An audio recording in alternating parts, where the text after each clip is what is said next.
Welcome to the book of First Corinthians. And while I call it a book, it is actually a letter, an epistle. And the first rule when reading a New Testament epistle is to recognize that you are reading somebody else's mail. You're eavesdropping. You're eavesdropping on somebody's phone call. And this phone call is made from a specific person to a specific person, and they have a specific prior relationship, a history, and the phone call is made for a specific purpose. It's about something specific.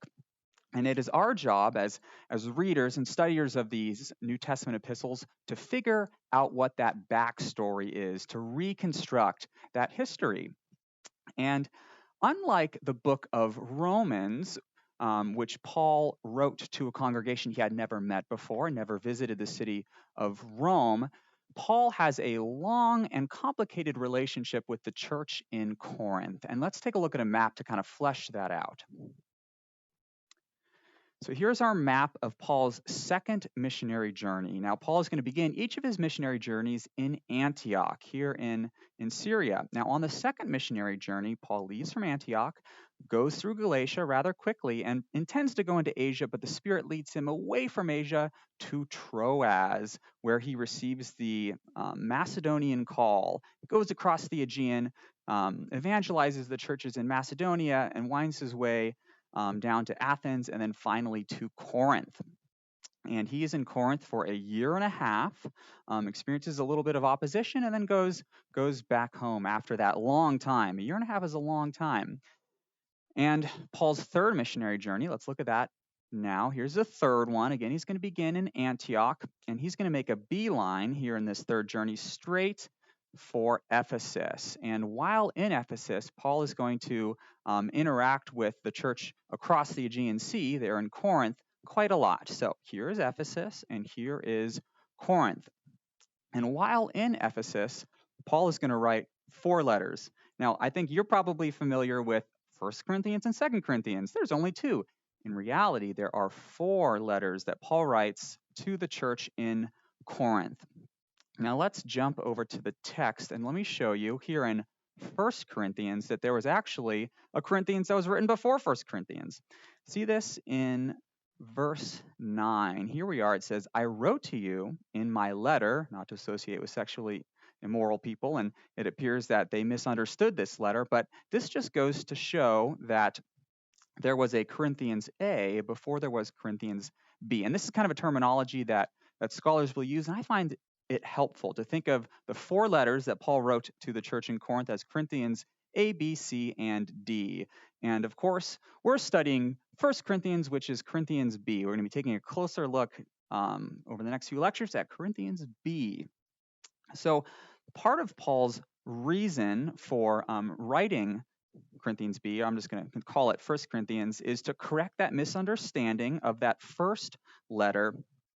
But the primary, there's 2 primary reasons that he wrote the letter. And the first of those 2 reasons is to respond to a report from Chloe. So let me show you what I mean by that. So here is Paul, and he's in Ephesus. And across the Aegean Sea, we have Corinth. Well, Chloe, our blonde here is Chloe. Let's give her a name. Chloe came over from Corinth to talk with Paul. And she's like, Paul, I got a report from you, a little report card to show you how the church in Corinth is doing. And they got some issues, I'm afraid. There are some problems in the church in Corinth. There are divisions in the church. There is sexual immorality happening.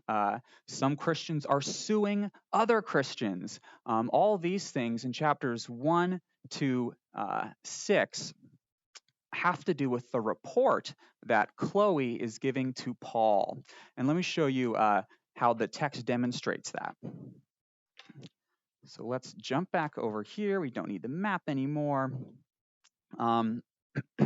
So we're looking at Chloe's report. Let's go to 111. So this is the beginning of the book, and it says that For it has been reported to me by Chloe's people, there's some problem, we got to talk about it. Again, in chapter 5, it's actually been reported to me that there's a really bad problem, and we really have to talk about this. And then again, in chapter 11, go to 11:18, I hear that, or it is reported to me, that there's an issue in your church, and man, we really got to discuss this issue. So the first the first section in 1 Corinthians has to do with a report from Chloe about some issues. And Paul is going to address that report from Chloe. But there's a second reason, a second purpose for this book of 1 Corinthians, and that is to respond to questions from the church. Now, the church wrote a letter to Paul, and they're like, man, I got a question about this, a question about this. Paul, Christianity is so confusing. I have all these questions. And he addresses those questions in the second half of his letter, 1 Corinthians 7 through 16. And let me show you how we have come to figure that out in the text. We'll look at chapter 7. Here we are, 7:1. It says, now concerning the matters about which you wrote. You wrote to me with some questions, and let's address each of those questions one at a time. And there's this introductory phrase which addresses each new question. Here's a new question, now concerning this, now concerning that. And let me just zoom out and make this really, really small, just so you can kind of get a sense of each of these now concerning moments. They show up in green. I've highlighted them in the color green. Now concerning this. Now concerning in chapter 8. Scroll down to chapter 12. Now concerning. And then down in 16 is the final one.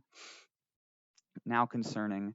You can kind of see how that works. Now let me tell you what each of these questions the church in Corinth had. They had a question about marriage. They had a question about food that had been sacrificed to idols. Were we allowed to eat it or not?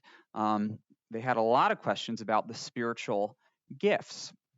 And Paul is going to address each of those questions in turn. And as we go forward in these lectures, I'm going to make an argument.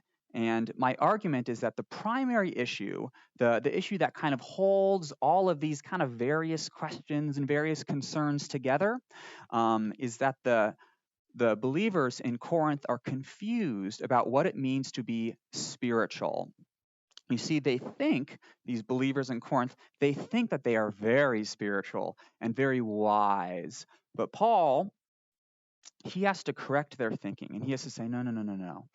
This is your version of spirituality, what you think it means to be spiritual. And I got to tell you, true spirituality actually looks like this. And you think you're wise, and really that is a worldly wisdom, a wisdom of man. The wisdom of God, it actually looks a little bit like this.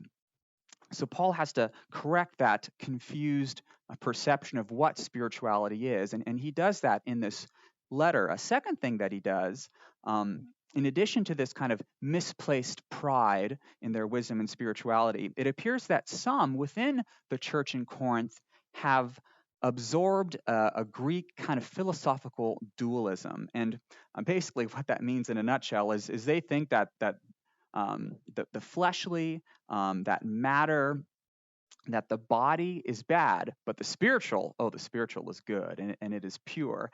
And this kind of dualism has created or resulted in a licentiousness in some people, thinking, we can go visit a prostitute. It doesn't matter what we do with the body. So it's created that kind of sinful behavior in some people, and in other people, it's resulted in asceticism, in which they abstain from bodily and also social needs. So in the next couple lectures, we're going to look first at this report from Chloe, and then we're going to move to look at these questions that the church in Corinth had for Paul.